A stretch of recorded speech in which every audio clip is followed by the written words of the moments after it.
এতিয়া মোৰ নামটো কি বাৰু আপোনালোকে কনফিউজ হৈছে নেকি কওকচোন আপোনালোকে ক'লে গম পাম মোৰ নাম কি ধন্যবাদ ধন্যবাদ মই অনুষ্ঠান তেতিয়াহে আৰম্ভ কৰিম যেতিয়া ঘোষকগৰাকী এবাৰ মঞ্চলৈ আহিব মই আমন্ত্ৰণ জনাইছোঁ তেখেতক এবাৰ লগ পাবলৈ মন গৈছে চিনাকি হ'ব মন গৈছে আপুনি কৰি আছে নেকি ঘোষণা আমাৰ মাননীয় ঘোষক ডাঙৰীয়া তেখেতৰ কাৰণে এটা ৰাইজৰ পৰা ডাঙৰকৈ হাত চাপৰ বিচাৰিছোঁ পুনতে একো নাই বাৰু একো নাই মই আপোনাক মাত্ৰ এবাৰ লগ পাব বিচাৰিছিলোঁ কাৰণ বাৰম্বাৰ কৈ থকা হৈছে আপোনাক মোৰ নামটো আৰু যদি এখন মঞ্চত উঠাৰ আগতে নিজৰ নামটো ভুলকৈ শুনা যায় সেইটো চাগে আপোনাৰো ভাল নালাগিব নহয় জানো দাদা নাই নাই মই অকণমান মনত বেয়া লাগিছে মই সেইকাৰণে আপোনাক এবাৰ মাত্ৰ দৰ্শন কৰিব মন আছিলে সেইকাৰণে আপোনাক বিচাৰিছোঁ মঞ্চত অন্য মোৰ একো কথা নাই আৰু আৰু মই যথেষ্ট সৰু হ'ম আপোনাতকৈ বয়সত মাত্ৰ মই এটা কথাই ক'ব বিচাৰিম দাদা যদি অসুবিধা হয় মনত ৰাখিবলৈ এখন কাগজত লিখি ল'লেই হ'ল বাছ চিম্পল কথা হয়নে বাৰু মই আপোনাক সন্মান জনাইছোঁ তুমি যথেষ্ট বয়সত ডাঙৰ মই আপোনাক ক্ষমা খোজাবলৈ মঞ্চলৈ মাতা নাই মই মাত্ৰ আপোনাক এবাৰ লগ পাব বিচাৰিছোঁ নাই মই মনত একো লোৱাই নাই মাত্ৰ মই ভাবিছোঁ যে কোনজন মানুহে মোৰ নামটো বাৰে বাৰেনো ভুলকৈ কৈছে মই এবাৰ লগ পাওঁচোন অনুষ্ঠান আৰম্ভ কৰাৰ আগতে কাৰণ মোৰ টীমৰ ফালৰ পৰাও কেইবাবাৰো কোৱা হৈছে যে মোৰ নামটো গীতাঞ্জলি বুলি কিন্তু বাৰে বাৰে আপুনি যেতিয়া শেষৰ বাৰলৈকে মানে ভুলকৈ কৈছে মোৰ তেতিয়া অকণমান লাগিছে জাষ্ট চিনাকিটোহে হ'লোঁ আপুনি একদম বেয়া নাপাব দেই নাই নাই নিশ্চয় বেয়া নাপাওঁ ৰাইজ আয়োজকৰ কাৰণে এটা ডাঙৰ হাত চাপৰি বিচাৰিম পুনতে আপোনালোক সকলোৰে পৰা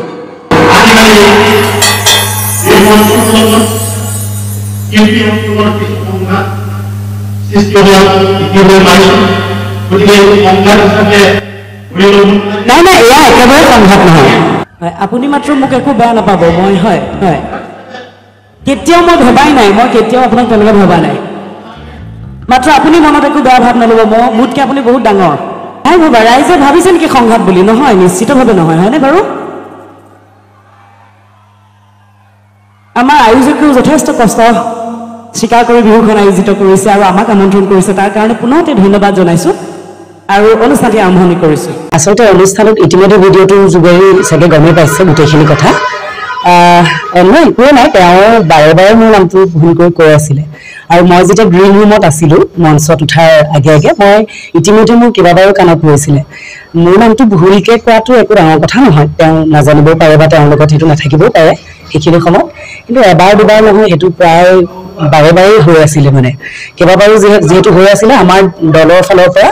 কেইবাজনো গৈ পেলাই তেওঁক মানে জনাই আছিলে কমিটি থ্ৰুৰে যে নামটো আচলতে বাৰে বাৰে ভুলকৈ কৈ থকা হৈছে আৰু সেইটো মই বুলি নহয় কেৱল সকলোকে যিকোনো ৰাজহুৱা স্থানত নিজৰ নামটোৰে যদি নামাতি বেলেগ এটা নামেৰে মতা হয় আৰু যিহেতুকে সেইটো অনুষ্ঠানত মই আমন্ত্ৰিত অতিথি আছিলোঁ মোৰ বেলেগ এটা নামেৰে পৰিচয় হৈ থাকোঁতে মোৰ অকণমান বেয়া লাগি আছিলে কথাটো তাৰপিছতে তেখেতক যেতিয়া বাৰে বাৰে কোৱাৰ পিছতো তেওঁ একেটাই ভুল কৰিছে মই শেষত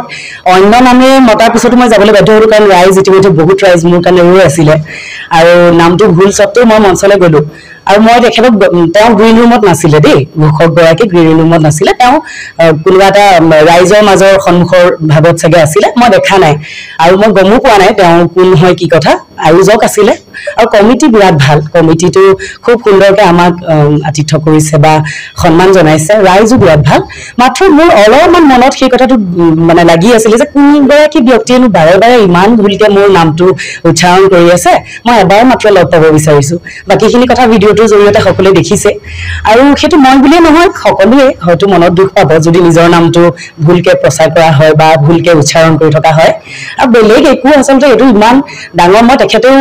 মানে যেতিয়া মঞ্চত উঠি আহিছে মই তেতিয়াহে তেওঁক গম পাইছোঁ তেওঁ এজন বয়োজ্যেষ্ঠ ব্যক্তি বুলি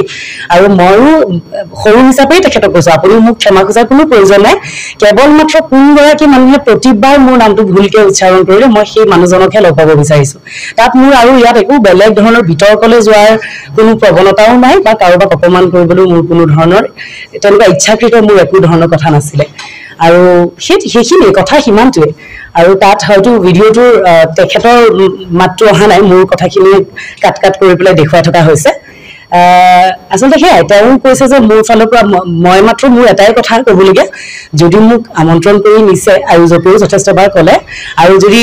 যিহেতুকে মোক তাত মাতি নিছে সন্মান সহকাৰে যদি কেনেবাকৈ তেওঁ নামটো মনত নাই একো ডাঙৰ কথা নাই হয়তো নামটো তেওঁ কাৰোবাক সুধি